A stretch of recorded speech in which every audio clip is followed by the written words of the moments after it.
Здрасти, ние сме от Софийски планински клуб. Софийски планински клуб е една общност от хора, една организация, формално сдружение Софийски планински клуб, която учредихме преди 11-12, ако не и повече години. Мисля, че тази година празнуваме 12 или 13 рожден ден, но този рожден ден е формалност. Това, което ние правим е да промотираме планинския туризъм. С това нещо започнахме като цел в началото. Това беше преди много време, когато планинският туризъм не беше нещо чак толкова популярно и комерциално, колкото той в днешно време. И вече от година на година, колкото повече хора почнаха ходят на планина, тази наша тежест в промотиране на туризма се поизмести и започнахме да се фокусираме върху инициативи, които правим в нашия клуб.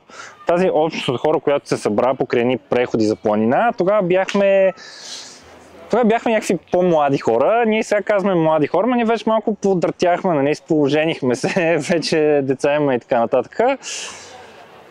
И се фокусирахме върху инициативите, които прави нашия клуб, които станаха лицето ни. И за тях сега ще ви поговоря малко. Окей, вие се посъбрахте повече хора, което е супер, ще го направим малко по-естествено и по-чил. Какво е Софийски планински клуб? Една общност от хора, формално обособена като сдружение, в която събираме, ходим на планина, правим някакви неща за природата и за планината. И имаме някои готини инициативи, в които се включват в някой по-малко, в някои страшно много стотици хора. Това е Софийски планински клуб. Първото нещо, може сте го чували, сливи за смет. Всеки знае приказката, там за жената, която едва му събрала малко смет за сливи и така нататък. Ние го правим вече от страшно много време. Това е 10-то издание на сливи за смет. Събираме се, взимаме сливи, сини сливи, една камара, разпределяме ги на някои различни места на Витоша, посочи се на презентацията, сменяме ги всяка година. Хората минават, даваме им турбички, ръкавички, ако ни върнат боклуци от планината, ние им даваме сливи. Безвъзмездно, сливите също си ги взимаме безвъзмездно, но ги даваме и така често казвам, с годините сме събирали страшно боклуци от различни места в планината. Правихме го 2 години или 3 години, го правихме и на Рила, на Рилските езера, които също е някакво място, което заслужава почистване. Не самите езера горе, по-скоро около долната станция на лифта, там където има повече хора и някакви комерциални неща, се събират много боклуци. Тази година го правим на Витоша, като новата ни локация, с която ще пробваме тази година, ще бъде на Копитото, където е също много голяма кочина. Обикновено имаме това оплакване от хора, които се включват. Ние имаме много желание да събираме боклуци, обаче то няма, чисто е на Витоша. За щастие е така, освен с някои проблемни райони, които стават като сметища, където хората не ходят по деретата на реките, по някакви места, които са се обособили като сметища близо до София. Грозно е, често казвам, няма кой да го почисти. Събираме си ги, извозваме ги по някакъв начин.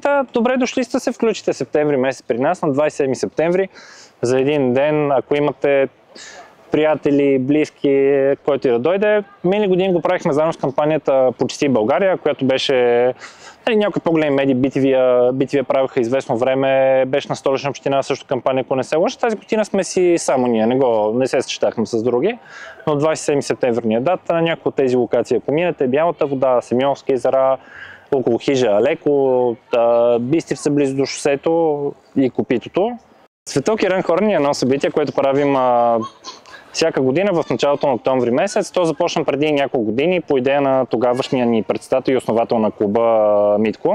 То започна преди няколко години. Тогавашният председател Митко беше ходил на едно събитие, ако не се лъжа, в Прага, което тичане на челници през нощта. И той каза, окей, айде да пробваме да го направим и в София. Пробвахме в Борисовата картина, до езерото Ариан. Още първата година събраха супер много хора. Идеята е като залезе слънцето и се постъмни малко към 8:30, 9 часа. Да тичаме с челници или кой каквато светлина има в Борисовата картина. Имаме кауза, това е в подкрепа на хората с зрителни увреждания. След тук някой ще каже, това какво ще има с планината. Няма общо с планината, но ние като някаква общност от хора малко фокусирахме интересите си върху различни спортове, върху различни каузи. Казваме, това е нещо, което много лесно се прави, припознаваме го и много лесно се организира и страшно много хора участват. Дори да се пуснете така без да припознавате каузата, е много готино. Просто са специално в София и в другите градове, които го правим, с стотици хора минават с челниците, като една вълна от светлина през нощта. Той е по едно трасе в долната част на Борисовата градина, 5 км, го бягаме с възможно най-лежерното темпо на света. Събираме много пари, много за някаква такава кауза. Ми от година бяхме събрали, ако не се лъжа, към 20 нещо хиляди лева, които разпределяме в две каузи. Едната е Очи на 4 лапи, които обучават кучета водачи. С тези пари, които ние им даваме, те какво правят също като организация? Те имат малки кучета водачи, бебета кучета, които се хващат още от малки и обучават ги. И това нещо струва пари. Те с това купуват храната на кучетата и финансират по някакъв начин обучението им. Те не стигат за толкова кучета, но те са голяма организация, която имат и друго финансиране. Ние от година за първ път почнахме да си партнираме и с едно сдружение на слепите, което е в София, които се оказаха всъщност много готини хора, за които купихме малко хардуер, за да си поддържат библиотека. Те имат много голяма брайлова библиотека. Купихме им сървър за поддържане на електронни книги. Готини. С тази година също си партнираме с тях, защото те имат нужда от финансиране. Те не са толкова популярна организация, колкото Очи на 4 лапи. Партнираме си и с тях. Пари ги даваме изцяло на тях. Ние не взимаме нито стинка от цялото нещо, но нашата дейност не е комерциална. Ние не търсим пари. Отварям ви една дума и с другите инициативи. Тук няма съм толкова подробен за тях. Те са неща, които ние правим някои от време на време, някои постоянно. Първата е с малки стъпки Фондация Дечица. Всъщност това е началото на планинския клуб. Беше поставено преди 12 години горе-долу. С идеята да водим деца на планина. Обаче някакви деца, деца от домове за деца лишени от родителски грижи. Тогава, преди толкова време, те бяха все още домове, но типичната институция, която си представяте, голяма сграда, ужасно изглеждаща и депресираща, вече те са центрове за настаняване от семейен тип, ЦНСТ-та, така се казват, в които децата живеят по много по-различен начин. Те са точно къщички, в които живеят доста деца, но не е дом за сираци, това нещо, което си представят. Тогава бяха точно такива. Децата живееха в много лоши условия. Има една фондация, Дечица, с които сме много близки, които бяха хванали да се грижат за тях. Да се грижат не да ги вземат, да им готвят, да им чистят, ами да им придават някакви умения, които тези деца няма кой да им ги даде. Защото те в тези центрове за настаняване от семейен тип и преди това в домовете те получават грижата, получават чисти, изпрани са, нахранени са, ходят на училище, но това не е всичко, от което едно дете има нужда. Фондацията се взе да прекарва с тях някакво време и да прави с тях неща, които другите деца правят. Не просто да бъдат сложени на масата, да ядат и да им бъдат изпрани дрехите, ами да учат английски език, да танцуват, да готвят, да ходят някъде, да карат колело. Такива неща, в които просто тази система не им дава. И едно от нещата беше да ходят на планина. Ние се сработихме с тях много готини, децата се оказаха супер яките. Много от тях вече пораснаха. Някои вече са си мъже и жени, завършиха гимназия и така нататък. Разбира се, децата се сменят. Непрекъснато идват нови деца в тези институции, други излизат от тях. Но нашата инициатива с тях, работата ни с тях продължи с Фондация Дечица и всеки месец имаме по някое събитие, което е с тези деца. Децата са супер готини. Тези събития, за тях не търсим доброволци, те са отворени също. Някой, който иска да се присъедини, да види децата, да направи нещо с тях.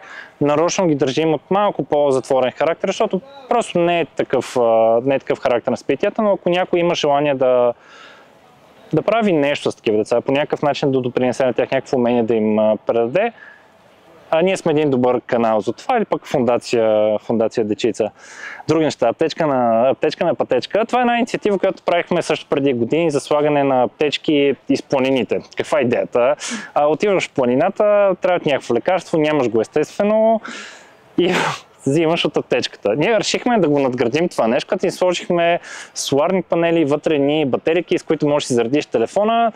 Много добра идея, като реализация се оказа също много трудно, защото аптечките, както ги виждате по проект, те бяха дървени с времето в планината.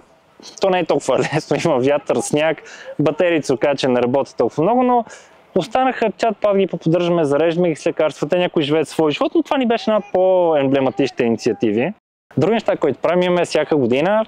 2-3 години сме пропускали, има един литературен конкурс под върха. Той беше на момента за кратък разказ, тази година ще го направим може би за поезия.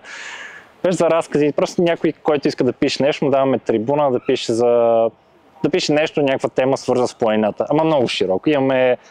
През годините имаме аз ще кажа стотици, но те са много стотици разкази за 6-7 издания с по 30-40-50 разкази, така че са много наистина разкази. Каква по капка е една кампания, която правим с кръводаряване. Спици Бодлини е състезание по планинско колезене и по бягане, всъщност дуатлон и планинско колезене, което правим всяка година в полет на град Казанлък. Имаме си инициативен комитет от клуба, който го организира. Събитието е много готино, заедно с фестивал 2 дни. Ако имате нещо да правите в района, ви харесва, ако карате колело, бягате в планината, чекнете го. Да, наистина е много готино. Там участват вече наистина стотици хора. 700 участника имаше тази и миналата година. Едно от най-големите стана в България. С гордост го казвам, макар аз лично вече нямам принос към него, а да си има хора от клуба, които си го организират. Рецикляда. Имахме една инициатива, ние още имаме с поставяне на мачкалки за кенчета по различни хичи в планините, поставяне на контейнери за изхвърляне на тези кенчета и извозването им. Тя съществува и в момента на много места по хижите в България. Може да видите едни мачкалки за кенчета, които така не натискате ги, те са готини за ползване. Вместо да се тъпче с крак, натискате с сила. 200 годишна на Дъбова гора. Името е малко подвеждащо, тя не е на 200 години, тя е на 3-4 години гората, но каква е идеята? Преди време с нас се свърза един човек, Юрий от Клуб 200, който не е формална организация, каза, искате ли да засаждаме дървета? Аз имам едни парцели съм купил до село Негован. Ние казахме окей и започнахме залесяване на тези парцели, те са големи парцели, залесяването е на дъбчета. Не е само на тези терени, но и на други. Правим всяка година събитие, раздаваме фиданки. Тази година вече раздавахме фиданките, на пролет ги раздаваме. Есно време ги засаждаме. По някое време тази есен, но още е много рано. Ще имаме някакво събитие за засаждане на фиданки. Ако това е нещо, което го припознавате, засаждаме от време на време дръвчета. Понякога в много лесно достъпни райони, като тези до Негован, понякога в трудно достъпни планински райони, които се нуждаят от залесяване. Било то, защото са заминали покрай някое бедствие, може да имаме пожар, може да са умрели от вредители, залесяваме някой друг такъв район. Последвайте ни, ще се радваме, ако ни лайкнете страничката, ако ни пишете в сайта, не отговаряме веднага, ние сме някой човек в управителния съвет, чат-пат отговаряме, гледаме за да не оставяме нещата без отговор. Ако искате, включете се в някой преход с нас, правим всеки месец, стараем се да правим по 2 прехода всеки месец. Повечето пъти не е на Вича, добре дошли сте винаги, без да ставате членове, без да... Какво, тате? Добре, ако искаш, ама насам. Добре, мина съм. Целувка искаш, добре. Може да го хвърлиш, тате, може да го оставиш за момента на земята и после ще го хвърлим. Добре, тате, ма то нямаме книжка. Може да разгледаш тези отзад, ако искаш. Кажете. Това е шах. Спици Бодли. Това е стълбата, това е езерото с патата. Ма друго не е това, което си свикнал, друго езеро с патата.